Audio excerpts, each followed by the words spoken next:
TG Plus News edizione di Treviso, buonasera. In apertura del nostro notiziario la cronaca. La trevigiana Yarix, centro di competenza per la cyber security dell'azienda VAR Group, ha individuato un portale sul Clear Web facilmente accessibile attraverso i consueti motori di ricerca che raccoglie migliaia di registrazioni audio-video principalmente a sfondo pornografico, trafugate illecitamente da oltre 2000 videocamere di sorveglianza domestiche e luoghi come centri estetici o studi medici. Attualmente per l'Italia sono stati identificati circa 150 video. A seguito della scoperta, Yarix ha prontamente segnalato tramite il Centro Operativo per la Sicurezza Cibernetica di Venezia la Polizia Postale Veneto, con la quale ha firmato un protocollo di intese dal 2016 e ha già collaborato per diverse inchieste. Il team di Cyber Threat Intelligence sta monitorando il portale, conducendo ulteriori analisi che possono essere utili all'indagine, che stabilirà anche se la totalità dei video provenga da hidden camera e vittime inconsapevoli. Non si scarta l'ipotesi che oltre ai video autentici, registrazioni dirette con attori contribuiscano a generare traffico sul sito portando più utenti, più sottoscrizioni a pagamento, in un modello di business che punta a massimizzare le vendite. Ancora cronaca. I carabinieri della stazione di Dosson di Casiera, al termine di un'articolata attività investigativa supportata dall'analisi di numerosi filmati di videosorveglianza, sono riusciti a dare un volto alla responsabile di una serie di furti ai danni di esercizi pubblici del territorio. Si tratta di un uomo, le cui iniziali sono MK, 29enne albanese, senza fissa dimora e già noto alle forze dell'ordine, che lo scorso 30 maggio era stato espulso dalla frontiera aerea di Treviso in quanto irregolare sul territorio nazionale. L'attività investigativa ha consentito di accertare che il giovane, nella notte del 10 aprile scorso, si era introdotto forzando una finestra all'interno della pizzeria Pizzevia di Casale sul Sile, da cui aveva asportato il fondo cassa di 330 euro.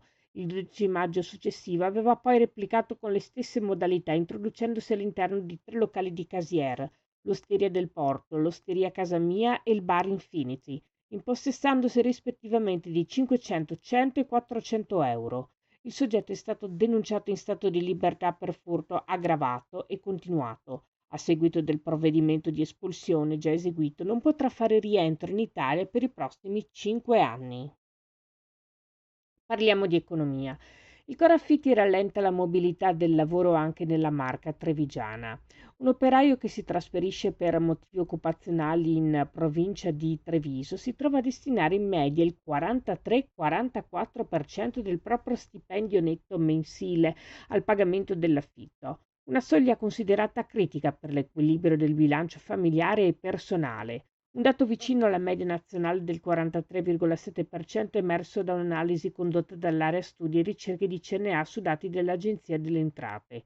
Si tratta di un freno concreto alla flessibilità e alla disponibilità a spostarsi per lavoro, afferma Giampaolo Stocco, presidente della CNA Territoriale di Treviso, CNA Territoriale di Treviso che propone l'apertura di un tavolo tra enti locali, associazioni di categoria, sindacati, operatori del mercato immobiliare e proprietà private, con l'obiettivo di incentivare la messa a disposizione di alloggi a canone calmierato per lavoratori fuori sede, promuovere forme di co-housing e convenzioni tra aziende e proprietari, sfruttare il patrimonio immobiliare pubblico inutilizzato adattandolo alle nuove esigenze abitative.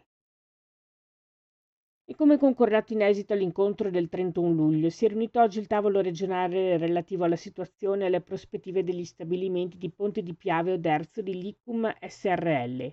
L'incontro, convocato dall'assessore regionale al lavoro Valeria Mantovani e coordinato da Giuliano Bascetta dell'unità di crisi aziendali di Veneto Lavoro, ha visto la partecipazione della direzione lavoro regionale, dell'azienda con il nuovo soggetto proprietario, la Fast Effective Solution 360 SRL, di Confindustria Veneto Est e dell'organizzazione sindacale FIOM CGL con i rappresentanti dei lavoratori. Con l'incontro odierno non abbiamo ancora ricevuto le risposte sperate, afferma l'assessore Mantovanna, e la situazione resta estremamente complicata, sebbene siano stati registrati alcuni passi avanti. Oggi il potenziale partner, un attore industriale padovano che opera in settori affini, si è presentato al tavolo regionale e ha dichiarato il proprio interesse, che però resta ancora condizionato da alcuni approfondimenti da ultimare nei prossimi giorni perché rallentati dalla pausa di agosto. È tutto per il nostro notiziario, grazie per averci seguiti, arrivederci.